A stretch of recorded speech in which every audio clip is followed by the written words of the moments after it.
Ja, hier was ik. Je kon me vast niet zien. Mensen, er wordt op dit moment veel gevochten in de wereld. Mensen zeggen, hey, dit land was 100 jaar geleden van ons. Hey, dat stukje grond was 200 jaar geleden van ons. Oh ja? Nou, 400 jaar geleden was New York van ons.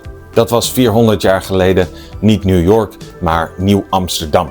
Dus Donald Trump, wij komen eraan. New York weer Nieuw Amsterdam. Ja, de oude naam van New York was Nieuw Amsterdam. Weet je wat er stond op de plaats waar nu Wall Street is? Een muur. Brooklyn, Breukelen. Harlem, Haarlem. New York pizza, Nieuw Amsterdam pannenkoeken. Maar over een pannenkoek gesproken, ik denk dat Donald heel enthousiast zal zijn van dit idee. Waarom? Waarom denk ik dat? Rood-wit-blauw blijft rood-wit-blauw en hij is al helemaal oranje. Maar als hij niet enthousiast is over het idee, dan hebben wij meer nodig dan alleen een vlaggetje. Dan wordt het oorlog. Oorlog tussen Nederland en Amerika. Tussen de oude wereld en de nieuwe wereld. Maar natuurlijk willen wij dit voorkomen. Wij willen geen oorlog voeren. Ik wil geen oorlog voeren. Want dit is veel te warm. Maar als we het niet kunnen voorkomen, dan moet ook ik voor mijn land vechten. En dat begint natuurlijk met online propaganda. Kijk, Donald, de mensen in New York voelen zich al verwant met de Nederlandse cultuur. Dat zit in het bloed. Cultureel gesproken zijn New Yorkers Hollanders. Slechte eetgewoontes, te weinig zonlicht. Het kan weer zo mooi zijn als het ooit was. Kijk maar naar deze echte kleurenfoto uit 1660. En nog een voordeel, Donald, Nederlands is niet zo moeilijk. De familie van de vicepresident spreekt al Nederlands. Die kunnen het jou leren. Ons is baie gelukkig en ons is baie dankbaar.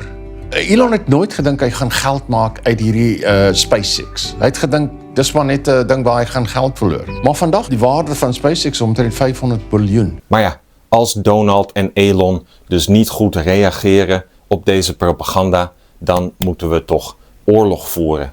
Wat hebben we daarvoor nodig? Straaljagers, tanks, onderzeeërs, raketten, massavernietigingswapens. Nee, want die zien ze aankomen.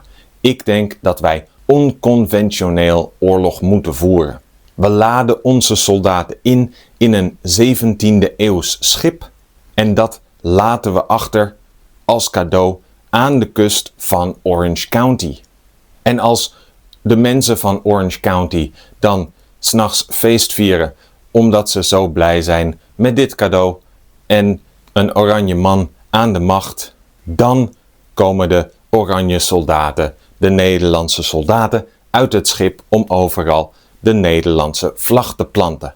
Dat zal de New Yorkers, nu de Nieuw Amsterdammers, zo in de war brengen dat ze hun verzet meteen zullen stoppen, naar huis gaan om een Nieuw Amsterdam pannenkoek te bestellen en lekker goede tijden, slechte tijden te kijken zonder ondertiteling. Iedereen denkt dat ik je vrouw ben. Ik zal me maar geen illusies maken. Iedereen ziet zo dat jij een slet bent. Ja, het is eigenlijk een gestreden strijd. Een strijd die over is voordat hij begint. Wij nemen New York terug en dan zijn wij geen terroristen. Nee, wij zijn vrijheidsstrijders. Want wij bevrijden eigenlijk onze Nederlanders van de keizer die hen onderdrukt. Wij zullen echte democratie en vrijheid brengen, tenzij, ja, wat is het? Het enige dat ons eigenlijk kan stoppen is een andere oorlog hier in Europa. Wat zeg je, Mark? It is time to shift to a wartime mindset. Waren we eindelijk van Mark Rutte af? Na 11 jaar was hij eindelijk weg. Komt hij terug met verhalen om kinderen bang te maken over een... Dit is waarom ik niet naar de oorlog wil. Alleen al een camouflagepak dragen is een risico voor mij. Met verhalen over een derde wereldoorlog. Mark Rutte is als de ex die jouw sjaal nog heeft en blijft appen of jij deze sjaal niet komt ophalen rond etenstijd met een fles wijn. Maar ja, oud-Amsterdammers moesten hun kinderen geruststellen. Maak je geen zorgen, sterren, maak je geen zorgen, Zappa. Jullie hoeven nog geen camouflagepak aan om te gaan vechten met Sergej en Ilja. Zover laten wij het niet komen. Waarom niet?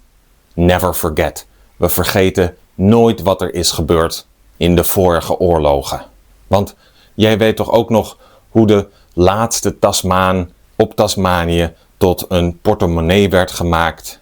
Hoe de laatste Moriori door een Maori op een speer werd gezet? De pogroms van 1096 in Keulen en Mainz staan nog vers in ons geheugen. En bij de namen Sabra en Shatila krijgen wij koude rillingen. Daar denken wij nog dagelijks aan en daarom zullen wij nooit dezelfde fouten maken. Geen muren meer bouwen en geen kampen meer opzetten. Wij hebben geleerd van onze fouten en ik ben trots op ons. En als we het even vergeten, dan hebben we een geheugensteuntje. Iets dat ons helpt herinneren. Als een mooi boek, een mooi dagboek. Anne Frank herinneren wij ons ook nog heel goed, want zij heeft ons een prachtig product gegeven. Zou Anne een Zionist zijn geworden of een voorstander van een vrij Palestina? Dit zijn zo vragen die mij 's nachts wakker houden.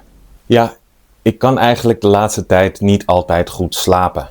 Ik denk soms dat ik donkere wolken zie aankomen en ik begin een beetje de troosteloosheid te begrijpen die mensen voelen wanneer ze geen controle hebben over de situatie. Mensen die zien dat politici doen wat politici willen, omdat dat goed is voor de politici, niet zozeer voor hen. Mensen die een oorlog zien ontstaan en meegetrokken worden door mensen die vooral geld willen verdienen.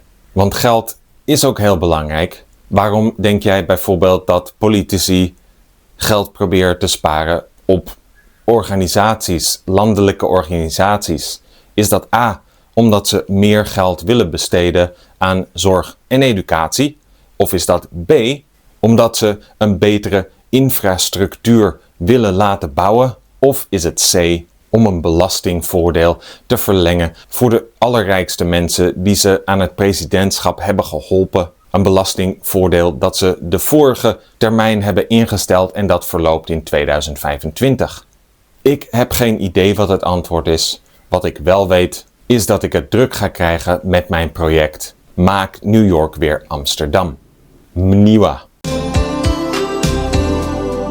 Lieve mensen, als de situatie heel serieus wordt, dan zijn wij misschien alleen. Jij en ik zijn alleen, maar wij zijn niet alleen, want wij zijn samen. Kom onderduiken in mijn achterhuis. Nee, dat klinkt een beetje vreemd. Neem mijn hand en kom schuilen